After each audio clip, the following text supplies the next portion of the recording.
Welcome to South City PCMB class 9th।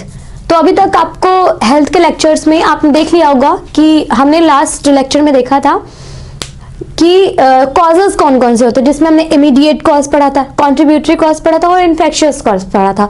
अब आगे जो नेक्स्ट टॉपिक है हमारा वो है इन्फेक्शियस एजेंट। ठीक है, हमारे दो टाइप के डिजीजेस होते हैं। ठीक है, वैसे तो एक हमने बताया था एक्यूट और क्रोनिक, तो वो लॉन्ग टर्म और शॉर्ट टर्म डिजीजेस है ना, कि कितनी ज्यादा लंबी या फिर कितने ज्यादा टाइम तक, किस टाइम ड्यूरेशन तक कौन सी डिजीज हो रही है, उस पर हमने डिवाइड किया था डिजीजेस को। यहाँ पर दो टाइप और होते हैं। ठीक है, टाइप्स ऑफ डिजीजेस में दो टाइप और होते हैं डिजीजेस के। उनमें पहला होता है इन्फेक्शियस डिजीज, जिसमें आपका अभी इस टाइम कोविड है, और दूसरे होते हैं नॉन इन्फेक्शियस डिजीज। ठीक है, ऐसी बीमारियां जो फैलने वाली होती है, मतलब एक पर्सन से दूसरे पर्सन तक फैल सकती हैं। तो मैम फैल तो सब कुछ सकती हैं? नहीं, सब नहीं फैल सकती। किसी को ब्लड प्रेशर है, उसके घर में सबको ब्लड प्रेशर हो जाएगा? ऐसा नहीं है। तो कुछ बीमारियां होती हैं जो फैल सकती, मतलब ट्रांसमिट हो सकती हैं। ठीक है, और कुछ बीमारियां होती हैं वो ट्रांसमिट नहीं हो सकती। जैसे कॉमन कोल्ड है, अगर सर्दी जुकाम है तो ये प्रोबेबिलिटी है कि लगभग सारे ही फैमिली मेंबर्स को वो कॉमन कोल्ड होगा ही होगा। जस्ट बिकॉज क्यों? क्योंकि वो एक इन्फेक्शियस डिजीज है, दूसरी एयरबॉर्न डिजीज है।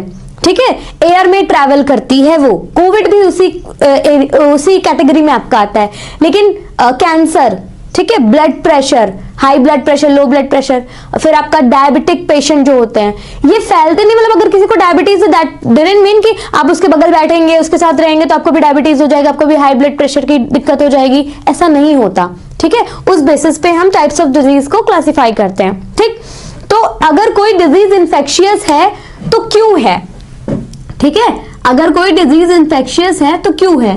इसलिए क्योंकि वो उसको हम इन्फेक्शियस डिजीज इसलिए कहते हैं क्योंकि वो ट्रांसमिट हो सकती है एक पर्सन से दूसरे में। इसका मतलब कोई ना कोई जरूर होता होगा जो उसको ट्रांसफर करता है। ठीक है, कोई ना कोई ऐसा एजेंट, ठीक, जरूर होता होगा जो ट्रांसफर करता है। ठीक है, बात समझ आ गई? तो ये उसको हम कहते हैं इन्फेक्शन फैलाने वाले एजेंट को हम कहते हैं इन्फेक्शियस एजेंट। इन्फेक्शन फैलाने वाले एजेंट को हम कहते हैं इन्फेक्शियस एजेंट। जैसे आपने LIC एजेंट सुना होगा। ठीक है, बहुत सारे एजेंट होते हैं जो जिसको हम कहते हैं मिडिल मैन की तरह काम करते हैं। बेसिकली वो या तो एक कंपनी से जुड़ करके दूसरे लोअर लेवल पे या पर्सन से जुड़ते हैं और वो एक मिडिल मैन का काम करते हैं। जस्ट उसी तरह से ये इन्फेक्शियस एजेंट भी होते हैं। ये भी क्या करते हैं? एक मिडिल मैन का काम करते हैं। ये क्या करते हैं? पैथोजन को, जो कि बीमारी फैलाता है, उसको लेकर के आते हैं और किस में डालते हैं? एक हेल्दी पर्सन में डालते हैं। और वो हेल्दी पर्सन जो होता है वो क्या हो जाता है? एक डिजीज पर्सन हो जाता है ना, जिसको बीमारियां लग जाती है। जो भी पैथोजन उसके अंदर आता है उसके कारण उसको वो पर्टिकुलर बीमारी हो जाती है। इन्फेक्शियस एजेंट को अगर हमें डिफाइन करना है तो हम कैसे डिफाइन करते हैं? द यूनिसेलुलर और multicellular organism that causes infection. वो यूनिसेलर भी हो सकता है, वो मल्टीसेलर भी हो सकता है। इसलिए हम अपने डेफिनेशन में पूरी लाइनिंग लिखते हैं। ठीक है, पूरा डिफाइन करते हैं। द यूनिसेलर और मल्टीसेलर, कोई भी मल्टीसेलर ऑर्गेनिज्म या यूनिसेलर ऑर्गेनिज्म जो कि डिजीज फैलाता है, जिसके कारण डिजीज होती है किसी भी पर्सन को, उसको हम कहते हैं इन्फेक्शियस एजेंट। एग्जाम्पल पैथोजन, आपका एग्जाम्पल क्या है? पैथोजन। ठीक है, इन्फेक्शियस एजेंट कौन है? पैथोजन है। कभी कभी आपसे 1 मार्क में पूछ लेता है कि डिफाइन द फॉलोइंग टर्म्स में पूछ लेता है कि पैथोजन को डिफाइन करिए, या व्हाट आर पैथोजेंस। ठीक है, what are pathogens? So how you can define here the definition of pathogen is given to you. Pathogen are causative agents that causes particular disease. Pathogen एक causative agent, cause का मतलब कारण होता है, तो causative agent का क्या मतलब हुआ? ऐसा कोई एजेंट जो कि कारण बनता है किसी भी पर्टिकुलर डिजीज का। ठीक है, तो वो कॉजेटिव एजेंट जो कि कोई पर्टिकुलर बीमारी फैलाते हैं उनको हम पैथोजन कहते हैं। उनको क्या कहते हैं? पैथोजन। ठीक है, फिर हमने यहाँ पर ये आपका जिसको हम कहते हैं मोस्ट इंपॉर्टेंट, ये आपका मोस्ट इंपॉर्टेंट आप लिख सकते हैं। ठीक है, if they will ask something from this chapter, I will definitely say, है ना, कि they will ask definitely 1 or 2 question, more than 1 or 2 question from the following examples और what you can say following diseases. इन diseases में से वो कुछ ना कुछ जरूर पूछ सकते हैं। ठीक है, वो कैसे क्वेश्चन हो सकते हैं?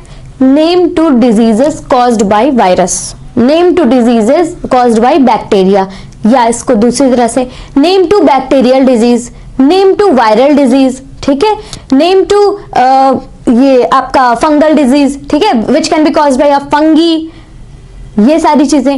या और क्या वो पूछ सकते हैं, वो पर्टिकुलर डिजीज दे देंगे, जैसे tuberculosis is caused by bacteria, virus, fungi, protozoa.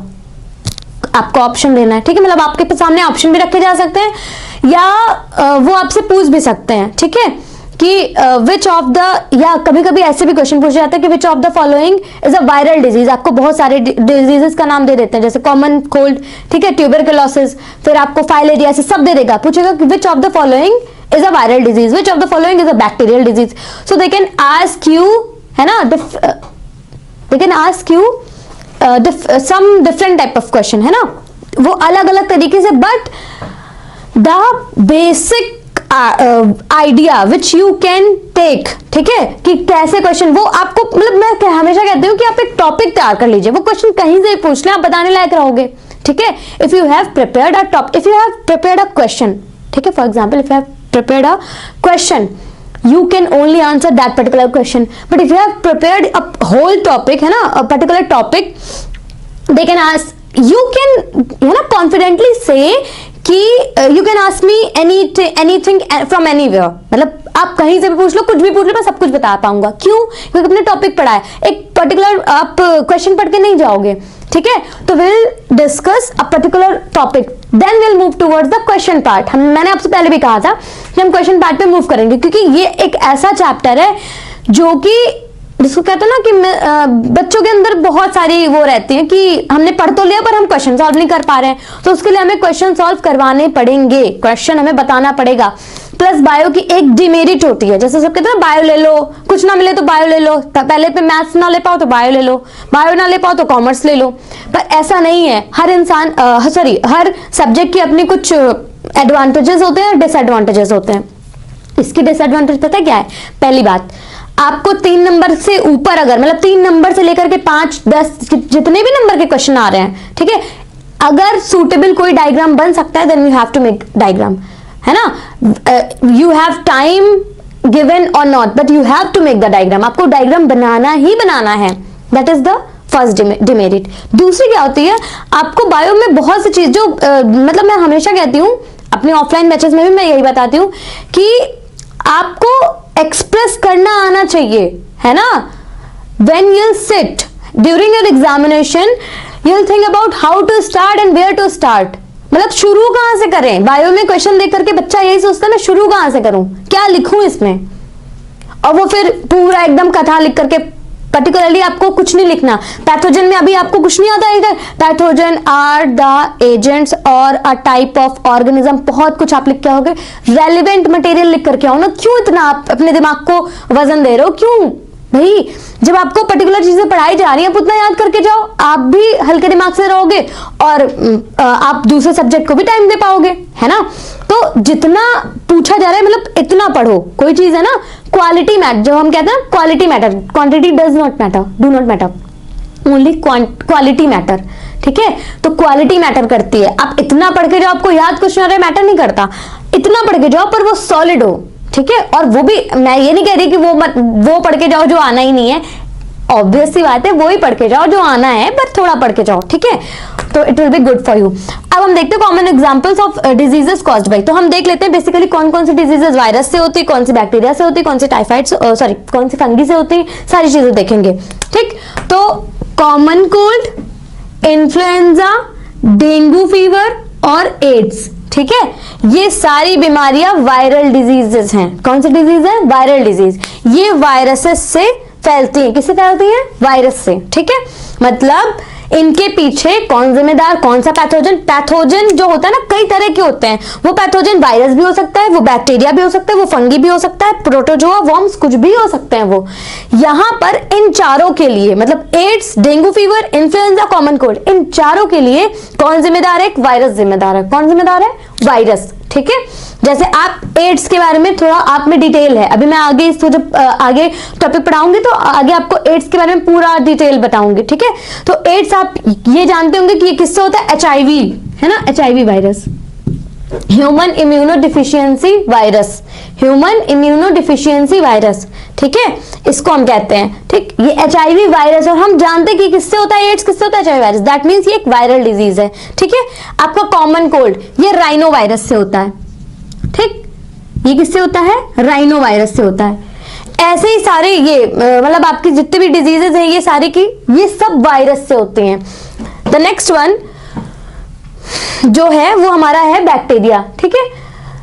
Typhoid fever, cholera, tuberculosis और anthrax. Typhoid fever, cholera, tuberculosis और एंथ्रैक्स, जिसमें से ट्यूबरकुलोसिस आप 10th में बहुत थोड़ा सा डिटेल आपको मिलेगी। इसको ये माइकोबैक्टीरियम ट्यूबरकुलाई, माइकोबैक्टीरियम ट्यूबरकुलाई एक आपका बैक्टीरिया, पर्टिकुलर बैक्टीरिया होता है जो कॉज करता है ट्यूबरकुलोसिस, ठीक है। इसकी सीवियरनेस पे डिसाइड होता है कि ट्यूबरकुलोसिस बहुत ज्यादा सीवियर है या फिर वो लो लेवल का है। मतलब ट्यूबरकुलोसिस बहुत से, टीबी आपने सुना होगा ना, टीबी, तो टीबी लंग्स में ज्यादातर आप सुनते हैं, ठीक है। पर उसकी कभी कभी आप सुनते हैं कि टीबी से ठीक हो गया कोई इंसान, ठीक है, और कभी कभी सुनते हैं कि उसकी डेथ भी हो जाती है। दैट डिपेंड्स अपॉन द सीवियरनेस, मतलब जितने ज्यादा क्वांटिटी में आपके बैक्टीरिया की ग्रोथ हो जाएगी लंग्स में या किसी पर्टिकुलर ऑर्गन में, उतना इस ट्यूबरकुलोसिस सीवियर स्टेज में चला जाता है, ठीक है। फिर उसको कंट्रोल करना हमारे लिए मुश्किल हो जाता है।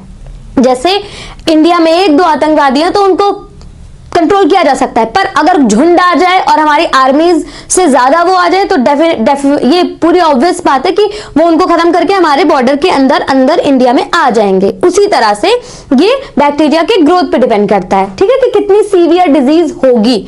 दूसरा टाइफाइड फीवर, ये आप डिटेल में पढ़ेंगे 12th क्लास में, मतलब पूरा आप इसमें पॉजिटिव ऑर्गेनिज्म, सिम्टम्स क्या होते हैं, how we can prevent them, सारी चीजें ये आपको पूछा भी बहुत जाता है।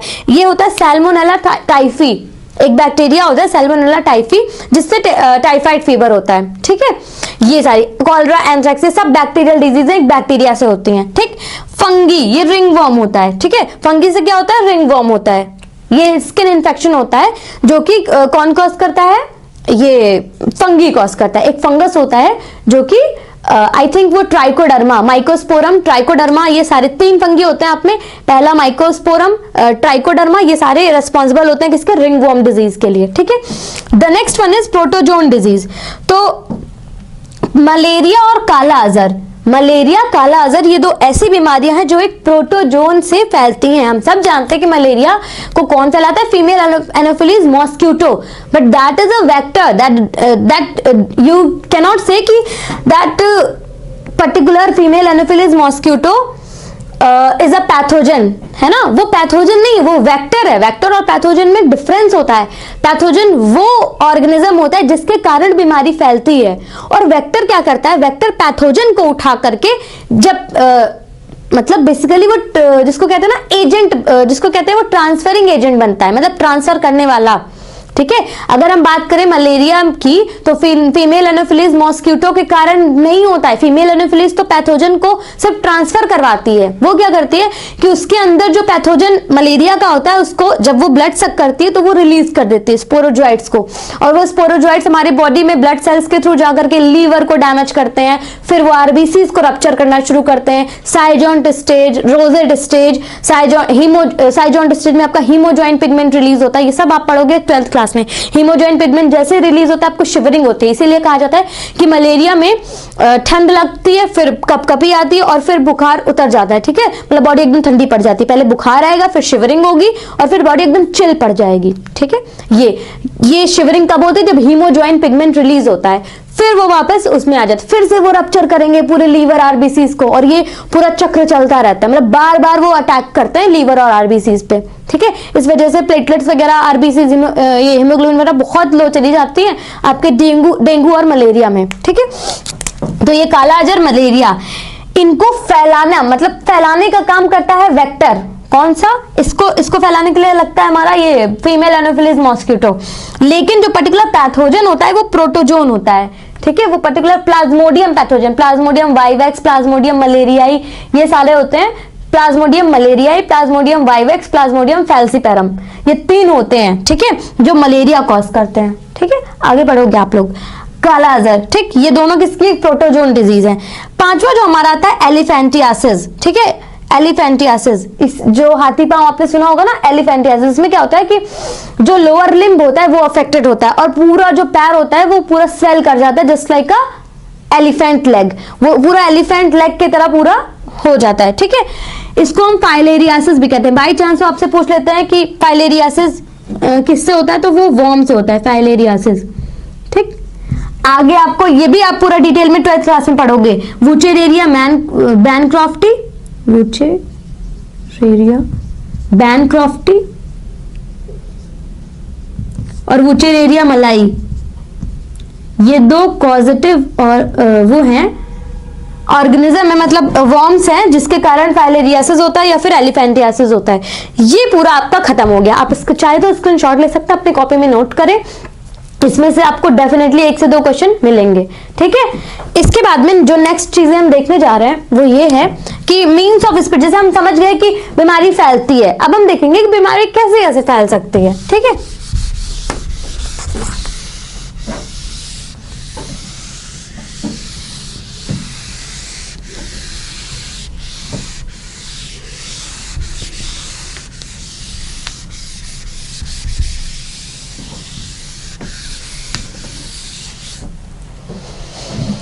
Means of spread, the next topic या नेक्स्ट हेडिंग जो हम पढ़ेंगे वो है मीन्स ऑफ स्प्रेड। ठीक है, कि कैसे कैसे कोई बीमारी फैल सकती है। तो जो सबसे पहला हम जानते हैं कॉमनली, हम जिससे हमारा परिचय है वो है एयरबॉर्न डिजीजेस। ठीक है, ज्यादातर जो हम बीमारियां देखते हैं वो कौन सी होती है कि बहुत ज्यादा तेजी से फैलती भी हैं, क्योंकि इंसान खाने के बिना रह सकता है, पानी के बिना रह सकता है, पर सांस लिए बिना नहीं रह सकता। ठीक है, तो ये सबसे ज्यादा फैलने वाली डिजीजेस होती है आपकी एयरबॉर्न डिजीज। ठीक, बहुत तेजी से फैलती भी है। जस्ट क्यों? क्योंकि ये ड्रॉपलेट इन्फेक्शन से फैलती है। जैसे मान कि आपका कॉमन कोल्ड होता है, कॉमन कोल्ड किसी ने स्नीजिंग करी, छींका, उसके जो ड्रॉपलेट होते हैं आपको दिखते नहीं पर छोटे छोटे होते हैं, वो जाकर के किसी टेबल पे, किसी आर्टिकल पे, किसी ऑब्जेक्ट पे जाकर के गिरते हैं। आपने उस ऑब्जेक्ट को उठाया, टच किया, वो ड्रॉपलेट आपके हाथ में आए, गलती से आपने बिना हैंड वॉश किए खाना खा लिया, उससे क्या होगा? फिर वो जो ड्रॉपलेट में इन्फेक्शियस डिजीजेस वाले एजेंट थे, जैसे पर्टिकुलर अगर किसी को कॉमन कोल्ड था तो उसके लिए कौन रिस्पॉन्सिबल था? Rhino virus. अब उस ड्रॉपलेट में आया राइनो वायरस, किसी टेबल पे पड़े, उसको आपने टच किया, फिर आपने खाना खा लिया, वो सारे जो ड्रॉपलेट इन्फेक्शन पे राइनो वायरस लगे थे वो आपके हाथ से आपके पेट में चले गए, और फिर आपको क्या होगा? ऑब्वियस बात है, कॉमन कोल्ड। या आप कभी किसी के बगल बैठे होते तो आपको सर्दी जुकाम तुरंत लग जाता है। ऐसा क्यों है? क्योंकि वो एयरबॉर्न डिजीज है, वो एयर के थ्रू ट्रैवल करती है। ठीक है, ड्रॉपलेट इन्फेक्शन, ड्रॉपलेट इन्फेक्शन से वो फैलता है, मतलब किसी ने छींका या गलती से भी वो अगर एयर में उसके पैथोजन आ गए। कभी कभी ऐसा ये आप देखते भी हैं कोविड में, जो ये कोरोना वायरस है ये एयर में ट्रैवल करता है, तभी तो हम मास्क लगाकर घूमते हैं, सैनिटाइज करते रहते हैं। क्यों सैनिटाइज इसलिए करते रहते हैं कि बाई चांस अगर हमने कोई ऑब्जेक्ट को टच किया हो और उस पे कोरोना वायरस लगे हुए हैं या वहां पर स्टिक हैं वो, तो हमारे हाथ में आगे, इसलिए हम सैनिटाइज करते हैं, जिसकी वजह से सैनिटाइजर अप्लाई करते हैं और वो मर जाते हैं।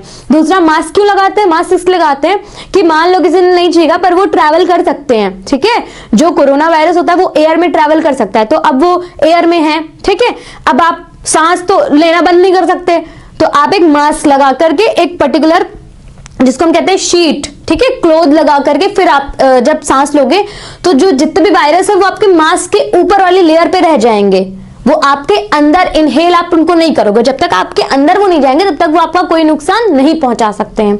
ठीक है, यही कारण था। आप कभी देखते होंगे, जो हम लोग तो नॉर्मली सर्जिकल मास्क वगैरह यूज कर लेते हैं, ठीक है, लेकिन जो डॉक्टर्स होते हैं जो अभी भी कोरोना पेशेंट को ट्रीट कर रहे हैं, वो प्रॉपर शील्ड, पूरा जो उनका जो जिसको कहते हैं ना पूरा जो कॉस्ट्यूम डिजाइन किया गया है वो पूरा पहन करके जाते हैं। क्यों? क्योंकि उनकी भी जान खतरे में है और उनके फैमिली भी है। ठीक है, और वो फिर पता चले एक हेल्दी पर्सन को ट्रीट करने गए फिर से उसको कोरोना हो जाए, तो ये चीजें नहीं होनी चाहिए। ठीक है, तो सबसे पहले आता है हमारा एयरबॉर्न डिजीज। एयरबॉर्न डिजीज वो होती है which can travel into air current. ठीक है, तो ऐसे diseases which can transfer through air और ड्रॉपलेट इन्फेक्शन।